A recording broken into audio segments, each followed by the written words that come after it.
Love my coffee in the morning. Good morning, friends. Mark Holmes here with my buddy Cowboy Joe Boo. And as always, thank you guys for watching, commenting, and subscribing to the Joe Boo Sports Report. Without you guys, well, I'd be talking about the Dallas Cowboys by myself or boring my son. So, guys, here we are. Another day of don't sleep on the Dallas Cowboys, because literally you cannot sleep on the Dallas Cowboys. News always happens late in the evening, late at night, in the middle of the night. So we're going to get you back up to speed. What's going to be happening yesterday? What happened yesterday and what's going to be happening today. So here's some interesting news. Jerry Jones, who I said has been missing in action, is finally beginning to speak again. Says he has no regrets after going after the NFL power struggle and so on, but definitely Jerry does still not seem like the same Jerry Jones. But Jerry Jones did say that next week, probably end of next week, they will have a sit down with Dez Bryant and discuss the situation and kind of try to just get all speculation out. Now, here's the thing. If the Cowboys are thinking about getting rid of Dez, the best thing to do is make him a June 1st cut. Because at least that way you'll get $12.5 million as opposed to just $8.5 million. If you are thinking there's a chance you're going to get rid of him, you don't want to do it after OTA start. Because if he comes to the facility and gets hurt, then you're on the chain and you can't do anything with him. And you also need to figure out if he's in your plans before the draft. Now, we're hearing Jason Garrett talk about how much, Dez Bryant is part of the system, how great a player he is and things. You hear the same thing from Jerry Jones. Stephen Jones, not so much. Stephen Jones literally seems to look ice cold when talking about Dez Bryant. So there may be a power struggle in there someplace. Mike Fisher alluded to that somebody in the Dallas front office wants Dez Bryant gone. Some believe it's Scott Linehan, and for whatever reason, Scott Linehan seems to have a lot of power. And the Cowboys, of course, yesterday were at the Texas A&M's pro day watching Christian Kirk, wide receiver, as well as Johnny Manziel. And don't start the Johnny Manziel that the Cowboys are interested in signing Johnny Manziel, because they're not. We don't need that train wreck here in Dallas. We got enough drama as it goes, and don't want Odell Beckham. The Rams have a hard-on to try and get him. They're working hard. They're going all out to try and make a run. I think it's going to blow up in their face, but hey, what do I know? I'm a guy with a day job that needs to get to it soon, and a voodoo doll. But here's an interesting thing. Jason Garrett and the whole coaching staff are going to Alabama's pro day.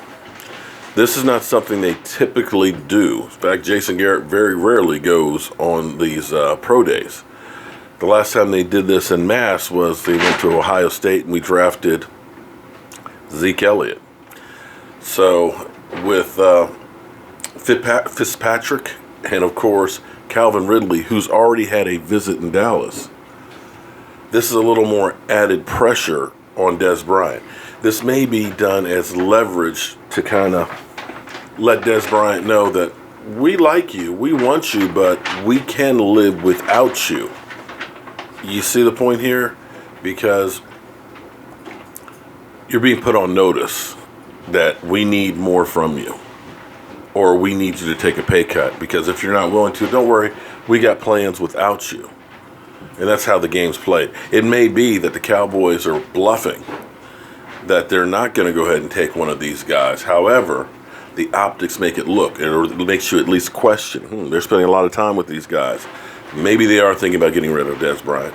And when they go to the negotiation tables, Dez, man, we want you, man. We need you, but we got other needs, man. We can't afford to pay you that. Well, why don't you take half a pay cut?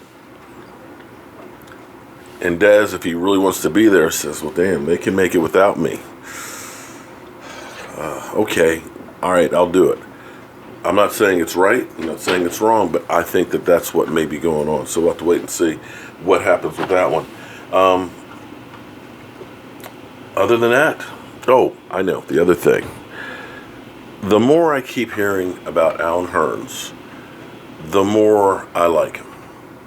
You guys know that I've done work with some NFL players with United Way and stuff, and they've become favorites of mine. From Calais Campbell, he's a guy who gets it, realizes that he's a football player who can impact lives. Demario Davis is another one. Demario Davis, instead of being out partying like some players or things, is out doing things to help others in the community and things. And generally speaking, guys that are like that are also team leaders. They're guys that get other people involved. It's not a me, like, say, an Odell Beckham. I don't know what he does in the community and things like that. But I know that guys like that are selfless, have a tendency to be better teammates, and always succeed. They succeed more often than not. And I believe Alan Hurns is that way. I told you guys how much I love the fact that he said, it's not about the money. It's about the opportunity to win. That to me says, I care about winning. I care about the people around me. And I found out why he picked the number 17.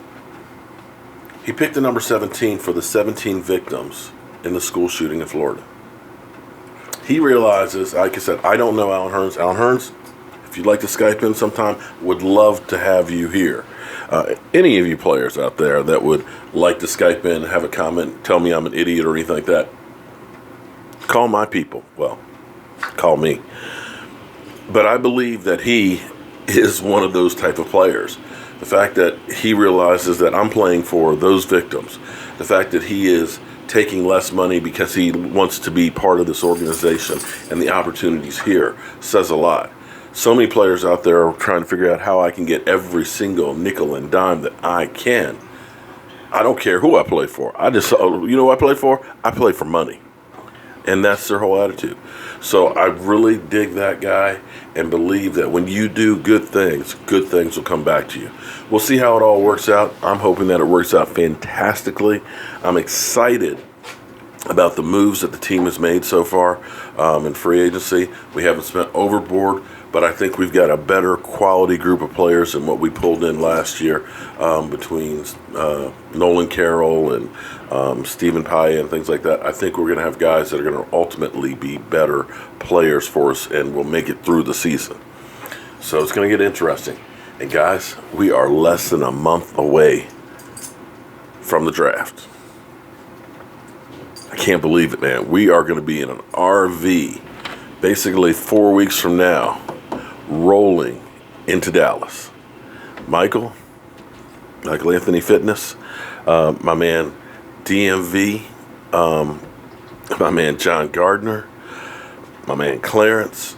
We're going to be meeting up with Law Nation and everybody, man. We are going to have the draft coverage like nobody else. And I honestly cannot wait for that to happen. So hope you guys will tune in when we're there. We'll be live streaming the whole trip. We'll be covering the draft and hoping that our Dallas Cowboys find a few future Hall of Famers. I'm Mark Holmes. This is Cowboy Joe Boo. And I got to grab Michael Anthony Fitness and get to work. Because as they always tell me, don't quit your day job. And I'll see you soon.